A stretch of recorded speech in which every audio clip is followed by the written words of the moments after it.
with Sneed going, will the Chiefs go DB in the first round? Will the Chiefs try to trade up for these potential guys? Chiefs looking to retain one of their own. Omenihu out to start the season. Will the Chiefs go DN again in the first round? All this next on Gridiron Gambit. Welcome, Chiefs Kingdom. Thanks for tuning in to this Red Kingdom Media production, bringing you raw, authentic Chiefs coverage. Make sure to like and subscribe to stay up to date on your team. Now sit back and enjoy the show.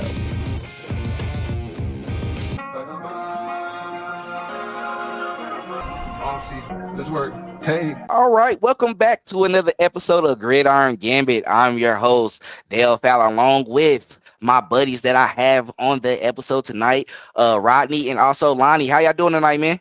I'm doing good. Feeling good. Man, we back with another episode. Rodney, he just got finished up with another article that's going to be coming out very soon. We definitely got a lot to talk about. Sneed officially, trade went through officially today. And also we have some potential first round targets that people think the Chiefs can trade up for.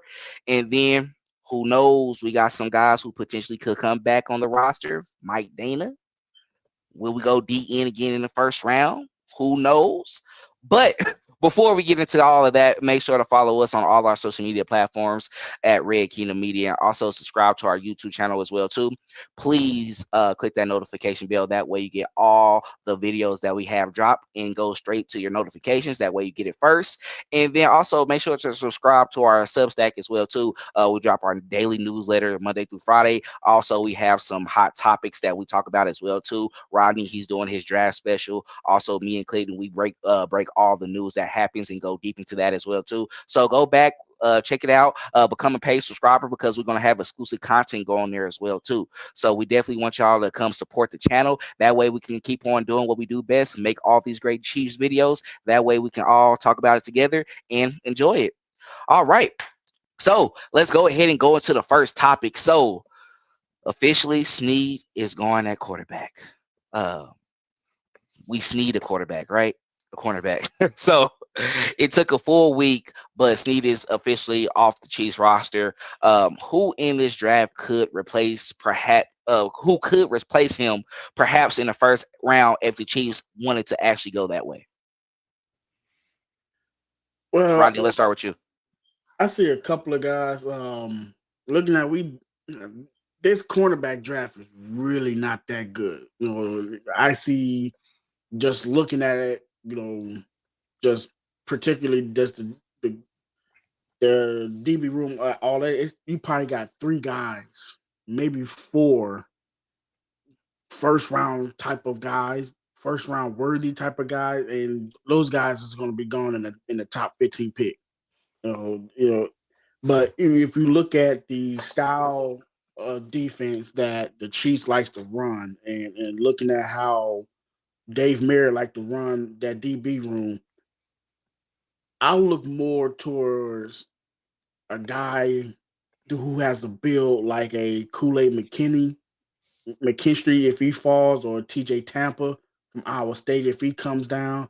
Also looking at a couple of Mizzou guys, who got the physicality, who can sit back and, if they might, dip down, we might take a look at them. But I think the need for a tackle or a wide receiver is probably more important for them than looking at a cornerback in the first round. Okay. I mean, a lot of people just going into it because people think that we need to go cornerback just because L'Jarius Sneed going, when honestly we have a deep cornerback room. So really the need is honestly not there. We already talked about it before, where we think everybody that's on the depth chart, all they're going to do is just shift up one. Like, that's it. And we'll be okay with it. Lonnie, how you feel about it though? Yeah, so I don't like you said. I'm not sure. I haven't heard a lot of big cornerbacks coming out in this draft. I don't think it'll be a heavy cornerback draft. I do like Kool-Aid McKinstry out of Alabama, but like you said, that's only if he falls. I know he's supposed to be an early round pick, so if he doesn't fall down or come down the draft board, then I wouldn't be surprised then, and not being able to get him, because I know he's really coveted. But I also like the Mizzou guys, both Mizzou corners that are going into this draft. I know they're kind of coveted in that lower first round. I just like how they looked. I seen Mizzou play a lot this year. They played a lot of pass. They were a big passing team. So I those guys can cover. You know, they covered a lot in practice. And they had some guys really rise to the top there at Mizzou. They really had some. The defense has shined for the most part, and been the biggest part of that team really since Nick Bolton has left.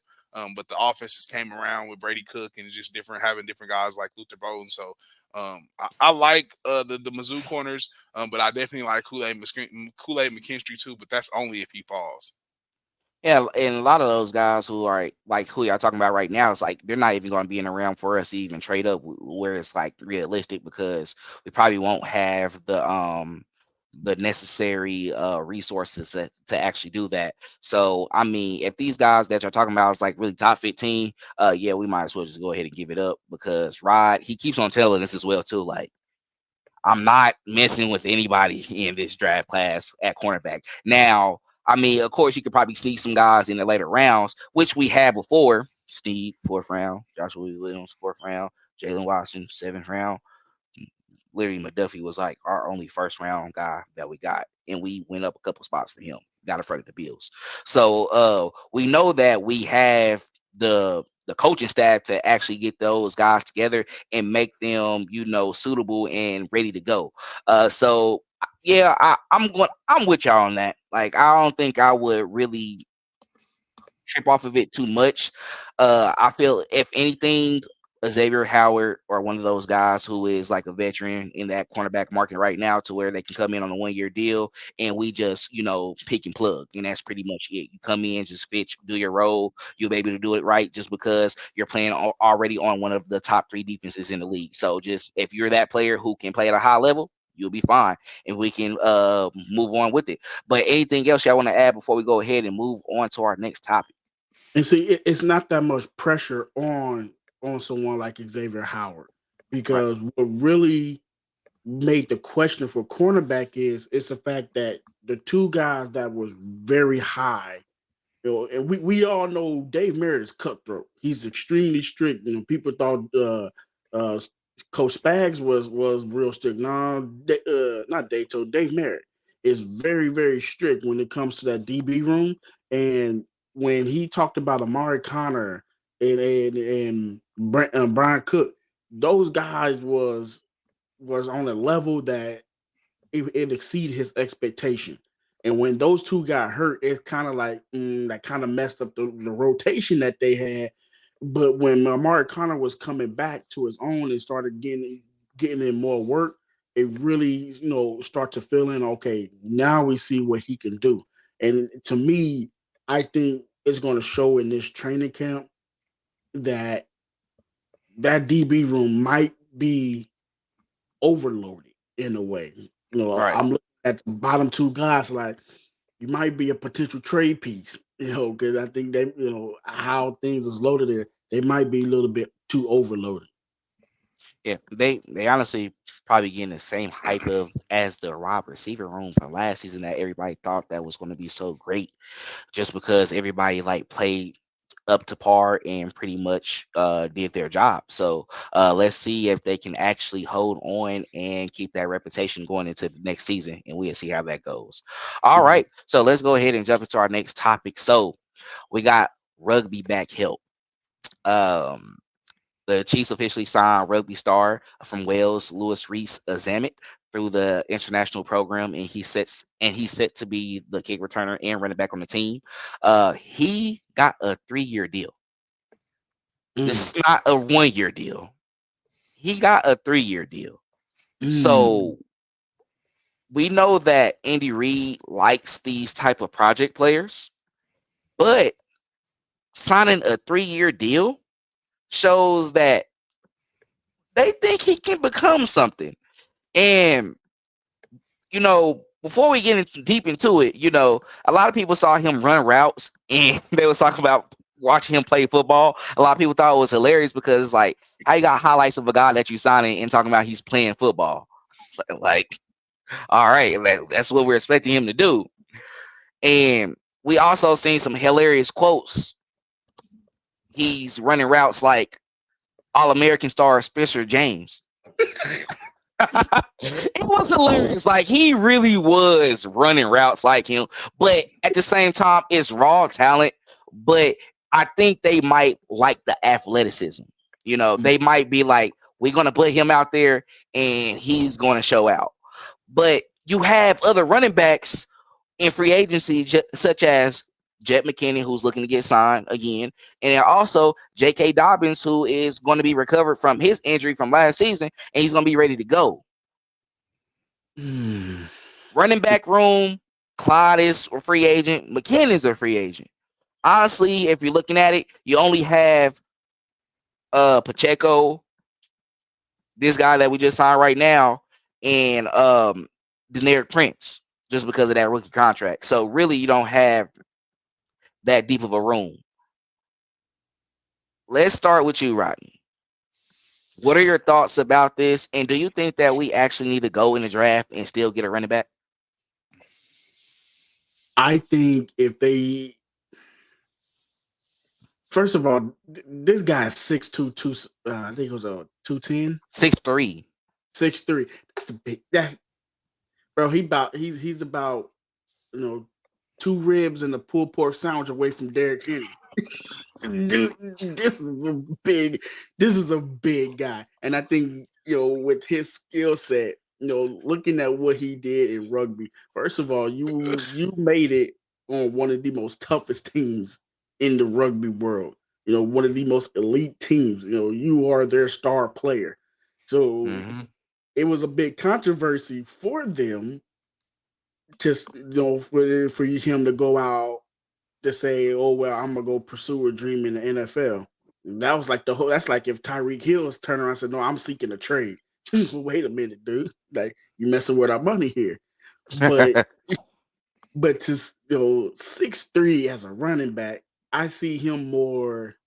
This is a cheaper option in the receiving game. Because I'm sitting back looking like he knows how to absorb contact and run through contact. And with his speed, Andy Reid liked to run screens. Deneric Prince has a chance to be a third down back. That's his opportunity. He has to come in as be a third down back because Luis coming in on passing downs. They're going to use his speed, but especially when they go 5 wide. Technically, he's a running back, but that's another wide receiver out there. Especially with his height. Half the running backs can run routes just like him anyway.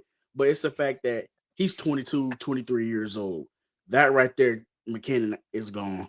This guy he's younger than half these draft picks that's coming into the NFL right now. He's younger than half of them.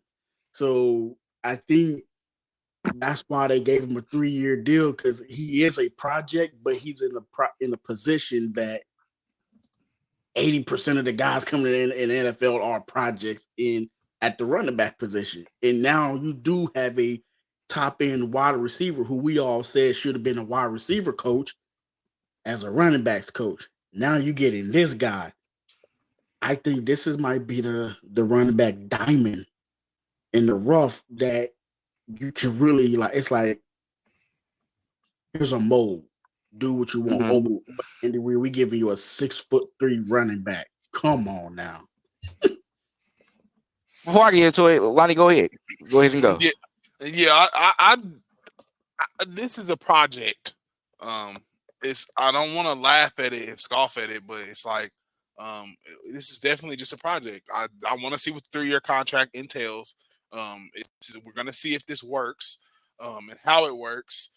But this is teaching somebody the game of football, so you kind of like changing somebody's way of life from going from one way and playing a game that's totally different than the football game, and putting them in a high pressure situations with a very, very good team, with all the odds in the world on them, and telling them to like catch passes and stuff. So that's why I think he'll definitely be a running back. We'll see what he can do. Probably just getting the ball just behind the line of scrimmage, getting it handed to him.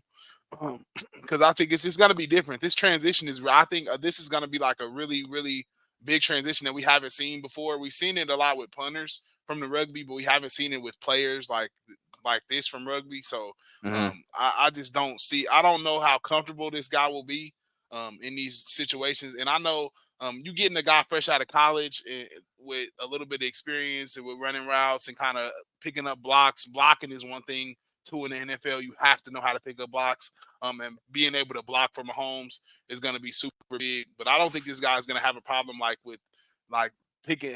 making contact and looking for contact. But I will just say it's just going to be different because a lot of the stuff I've seen with him in rugby, yeah, he was just running away from people. But in football, you're gonna get tattooed, and you got equipment on, and it's a little bit different than running routes on air. So we just gonna have to see reading defenses on the fly. You're doing a lot of different stuff that you're asking a person that literally was not doing this just last year to come and learn how to do at the highest level possible. So it's like we don't want to. I don't want to put a super ton of pressure on the guy. I know he's probably a wonderful guy, but it's like you're going to be in there with some playmakers. They're going to go draft some guys for sure, dude.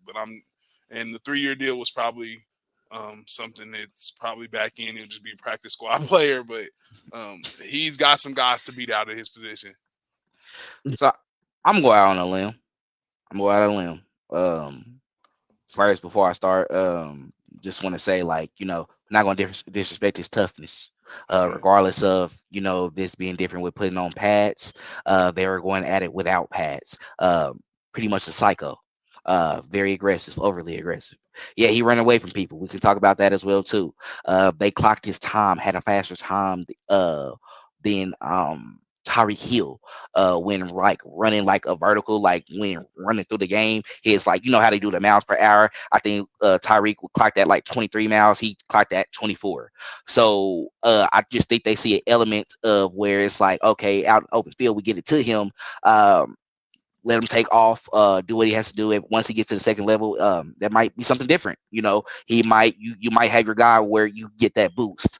But in general, just going into it, I don't think we need to go in the draft and get a running back. I'm gonna be honest, because I think we really saw like what we saw with Prince in last training camp, and he was pretty raw in preseason, but he ended up getting a chance and he had a couple fumbles, but you can get over that.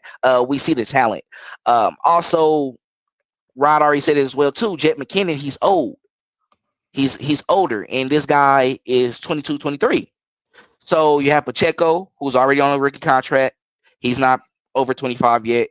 You bring in Louis Rees, who is 22, 23, not over 25. Bam. Generic Prince, not over 25. Bam. You got a lot of young guys that you can operate with. So if you want one more guy, that's why I say go get a J.K. Dobbins, because he's 25. And we know when healthy, he can really he's a number one back. Like, truthfully. Now, do you want to pair that with Pacheco and cause issues? I don't think it will be any issues. Just because I feel like they're two different type of backs.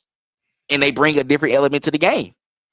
And we saw number one running backs together before with Ezekiel Elliott and Tony Pollard. And they were able to coexist. You were the Chiefs.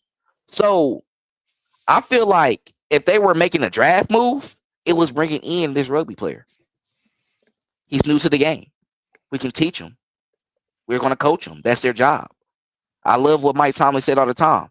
We always want to talk about this stuff that doesn't matter, but can we talk about the things that we can actually coach? Because that's what I'm supposed to do. That's what I get paid to do, is coach. And if they feel like he's an athlete to where you can bring him over and he's going to be able to excel because you have a role for him to be able to actually go into and be able to, probably do better than most of the guys that's probably in the NFL right now. That 3-year deal, yes, it's a reach, but I'm sure it's not nothing that is going to make us bad. It's like it's a project. No, it also I saw that. Excuse me. Also, I saw that because he's an international player, he technically don't count against the 53-man roster or the practice squad roster. And I'm like, well, that's tricky. And so it's like how they have it set up, it's like a baseball minor league contract type of deal. You let him try out, go through the preseason, see how it is. If he starts week 1, we see how it go. But I think they say it's a cutoff day where if he's playing after that day, then he will count against the roster. But I'm like, so he's literally a project guy. So I think that's like, he his situation is a project of his own. When you look at the Mhm. front standpoint, but when you look at the Chiefs standpoint, we see Isaiah Pacheco runs extremely hard. Right. But for a 6'3" guy running a 4'4", 4'3", different than these wide receivers that's coming into this draft now. Right. And you putting that in the backfield, all you could do is go back to old school football. Here you go, toss sweep and let him go. It will be the same vision that he's used to seeing, and Exactly. you just let him go. It's to me, it's that's I think he adds speed that they're going to miss while McKinnon is gone. So they replacing that speed with youth and bringing Right. in J.K. Dobbins. Now you taking the pressure off of Pacheco being a downhill running back, and now you can split the carries with another downhill run. So you still have your running back by committee, but I think Luis will be more as a more of as a receiving back that's going to open up the passing game. Yeah. Lonnie, yeah, give your thoughts real quick. Yeah, and I just want to say, I still think it's a project, but I feel like it's just far fetched. Just being, it's so many nuances that come with this game, right? Like knowing when a linebacker is on their feet or up on their toes and they may be blitzing, or like it's just so many nuances that like you kind of don't have to teach a guy that has been groomed to play football his whole life. Certain running backs can get back there and they'll just be able to read it and see it. So like I feel like it's a project, but it's a big ask of the Chiefs. But they put a lot on their coaching staff, and their coaching staff usually raises their game to a high level and gets their guys to play at a high level. But I feel like this is more like the situation that we had in Philly a while ago. I think they had a track player coming to play wide receiver or something of that sort. Mm-hmm. And they were trying to see if he could work at wide receiver, and it was just like that was just a. I know it's a guy that doesn't get hit every day, so that was definitely far fetched. But it's just like projects. There's a lot of guys that are projects like this in the NFL, and some do work. But I'm just saying I think they definitely pick up a back in the draft.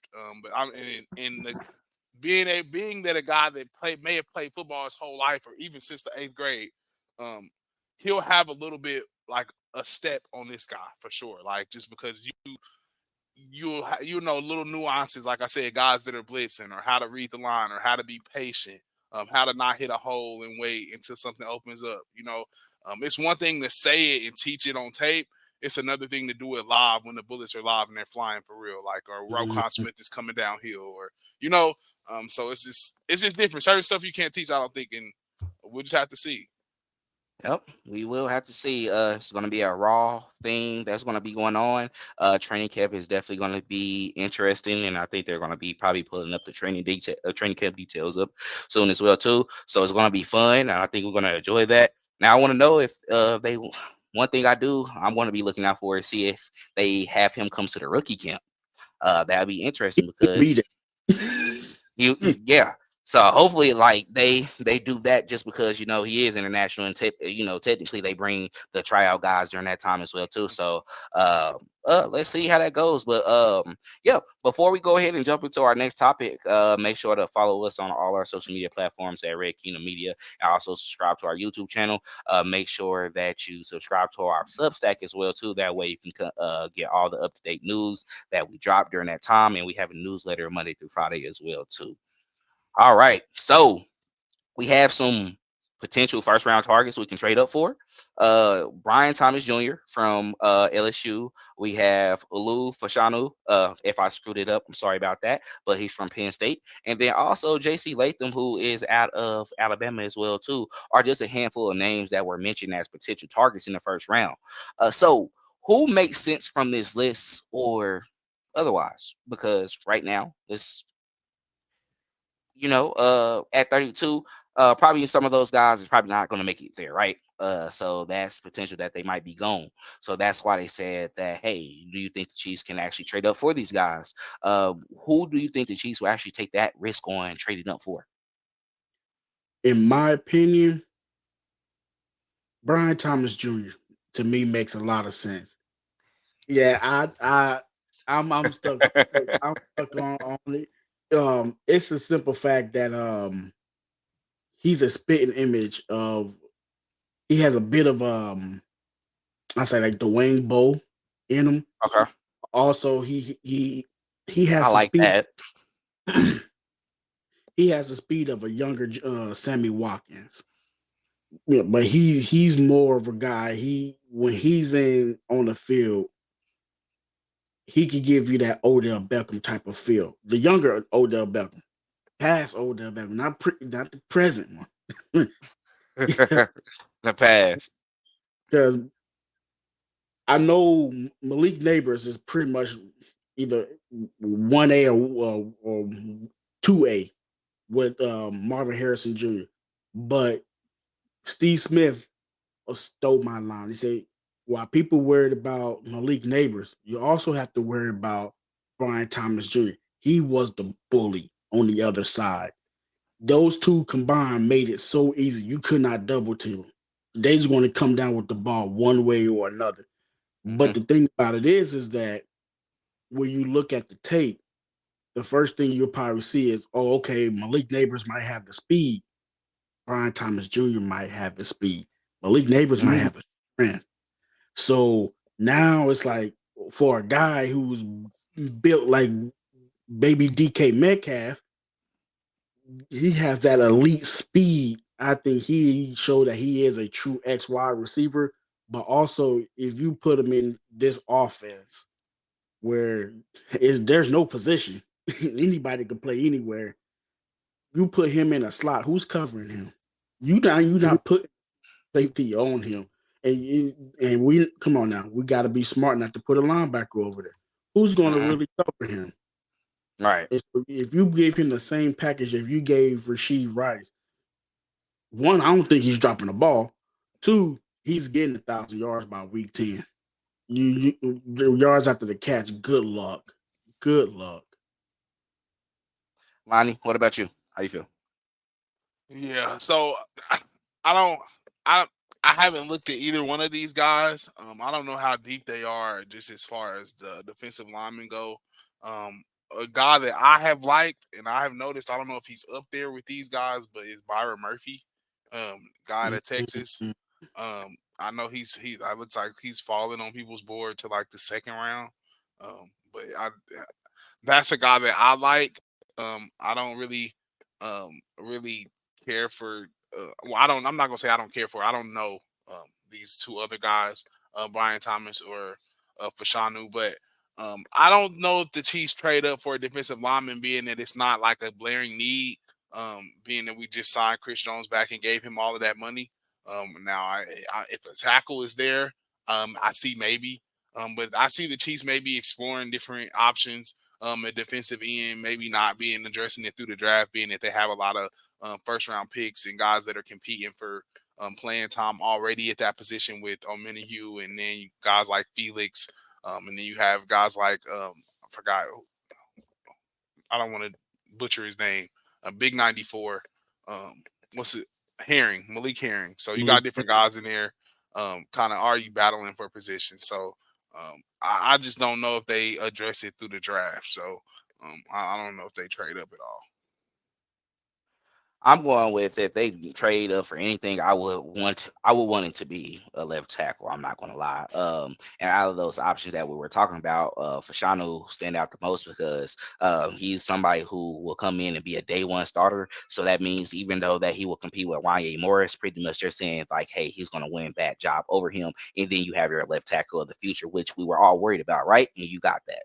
So, but with the other guy, JC Latham, I mean, they talked about his athleticism, but he doesn't have as as much experience on the left side. He's more of a right tackle, but he can be a swing tackle. Would be somebody to go over there and he's somewhat like an Eric Fisher project that we had before, where we made him into the guy we wanted him to be at left tackle, and he was like the number one guy that we picked up in the draft in 2013. So it just goes to show that I think right now maybe you see them they went out early and got Hollywood Brown, right? Because in a way we kind of feel like bringing him in along with Rashee Rice, and then you got Travis Kelce as well too. That wide receiver room could be a lot better because we do expect guys like Scott Moore hopefully to come into himself, right? You got Justin Watson, who's already who is a reliable guy that we don't have to worry about, and then you have other young guys that you see a lot of great potential in. So it's like we don't have to be as thirsty.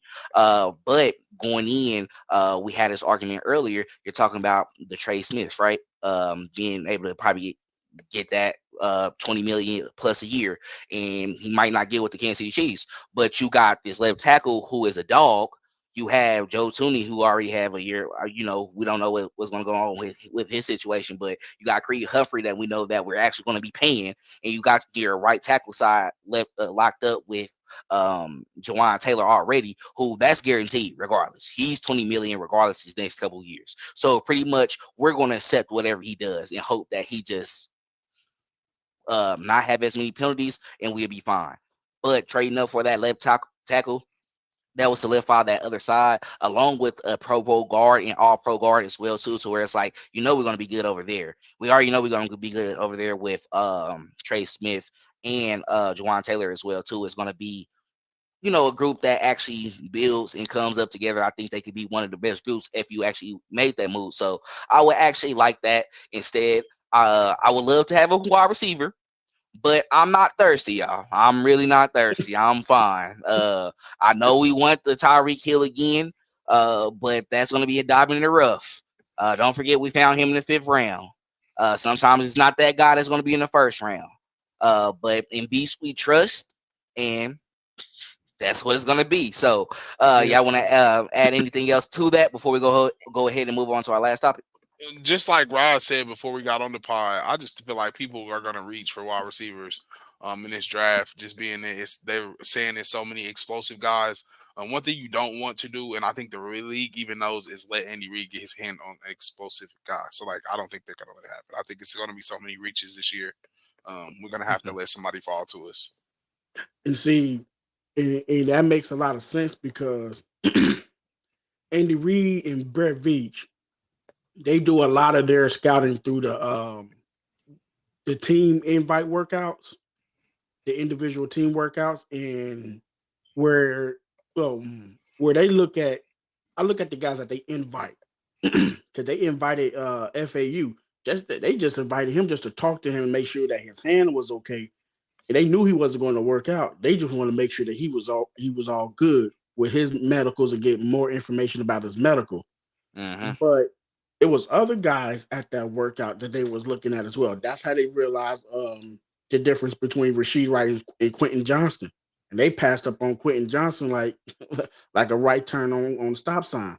So to me, I look at the workouts, and there's one workout that they had. I forgot this young man's name. Is nobody really talking about him until he sat there and had a 44-inch vertical. Now you put your name on the spectrum. Who were you and where did you come from? But he was never invited to the combine. In his pro day, he got a 44-inch vertical with a 4.39 speed. Now now people are like, whoa, where did this guy come from? So you got more and more wide receivers that did not get invited to the combine. Now they're looking like, oh, now we in trouble. So either we get these possible diamonds in the rough before the Chiefs do. It's like a game against the Chiefs, because the last thing you need is everyone is fighting against him. I think Brett Veach is just sitting back. So we already got our list. We got our list, and we looking for the guys that y'all not paying attention to.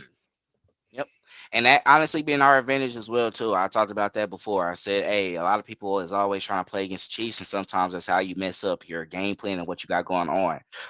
The Chiefs stayed steady, they steadfast when they were trying to build their dynasty, build the guys up. When they saw a guy that they actually wanted, like Patrick Mahomes, they went up and got him, and they stuck with that plan. They knew what they wanted to do, and that's what these other teams have to do as well. It's like I don't care what the page like at that time. I don't care what the Patriots doing. Right now, it's the Chiefs. I don't care what the Chiefs doing. If you want to be able to compete and get guys that is, fitting for what you need in your system and what you have going on and make that better. But hey, that's not. I'm not going to give y'all the blueprint. Y'all not going to even listen to this anyway, so I don't even care. But hey, but let's go ahead and jump into this last topic. So man, Danna, uh, he's potentially a target to actually come back this season. Really haven't had a big market. Haven't heard too many guys going after him. And he was somewhat of a significant piece last year at defensive end, and he has been a guy that got better each year. We saw steady growth with him, and he's coming to one of his own as well too. So honestly, the Chiefs are looking to retain one of their own. Omenihu is actually out to start the season again with the injury instead of a suspension. So, it was conversations like, hey, could we potentially go DN again in the first round? I don't think that'll happen. I really don't think that'll happen at all. But really, how do y'all feel about, bringing in Danna over a defensive end? And Lonnie, let's start with you first, and then we'll go over to Rodney. Yeah, so I like it. I think this is a guy that was ascending every year he played here in Kansas City. I don't think he regressed. Not one year he played here in Kansas City. I think he got better every year. I think he played one of his best years last year. I'm not going to say that was like I'm not going to say for sure and stamp it as the best year of his career because I don't know statistically wise, but I just know this is a guy that produces. He's a plug and play guy for us. I'm not sure he can be like that for every organization that he goes into. This is the organization that he was drafted to, a defense he was drafted to, a guy that Spags handpicked when he first got here. So I like it as far as a plug and play guy, a guy that we know for sure can come in here. If he needs to start day one, we perfectly fine with him starting day one and being productive because he knows the system inside and out. So Right. I wouldn't be surprised if they do this. I was surprised that he didn't end up going back to Detroit, to be totally honest with you. This is a guy that fits their scheme like no other. To pair him with Aiden Hutchinson, and that's not to get Charles Harris to lose his job, a guy that is from Kansas City, from the place that we're from, because Charles is, I think, the other DN out there in Detroit. So, but Mike Danna is, I feel like, just the guy that would have been perfect. A Michigan guy. He's from around that area. Super athletic. I feel like it was a perfect pairing for Aiden Hutchinson. Nevertheless, they didn't sign him, and I think the Chiefs are sniffing around there, and they'll probably bring him back. Yeah, Ooh. I see the Chiefs getting him back because he fits what Spag's scheme is. He's one of those type of guys that a lot of people would say, well, he's a bit undersized and he moves around. It's like, is he really that type of guy? Just like the same way people felt like Andrew Wiley and said, well, he's a starter for the Chiefs, but not a starter nowhere else. And I'll push back on that. But with Mike Danna, I feel like he's more valuable on the Chiefs than on any other team because what he brings and being able to play inside and out and be able to and his versatility and understanding of the scheme, I think he's more valuable with the Chiefs, and I think they will sit here and and at least give him his compensation for what he is because in the eyes of many scouts they would probably grade him lower, but in the eyes of the Chiefs, he's a lot more worth it than the other teams can actually see. Honestly, I want Mike Danna back. I'm not gonna lie. I prefer to actually do that. instead, because really I think it still gives FAU a chance to really go ahead and still compete for that number one spot, just because I think he really, for that entire year, he was really just learning from those guys who was already ahead of him, kind of getting familiar. And at the same time, what I saw from him as well too, he didn't do bad. He actually came into the Super Bowl, made a couple good plays, got a tackle for a loss, showed that he can actually go out there and be able to compete. And I think he has a motor as well too, where he can keep going and he doesn't give up on a play. And I like that. And they consider him more of a speed rusher as well, and we kind of need that.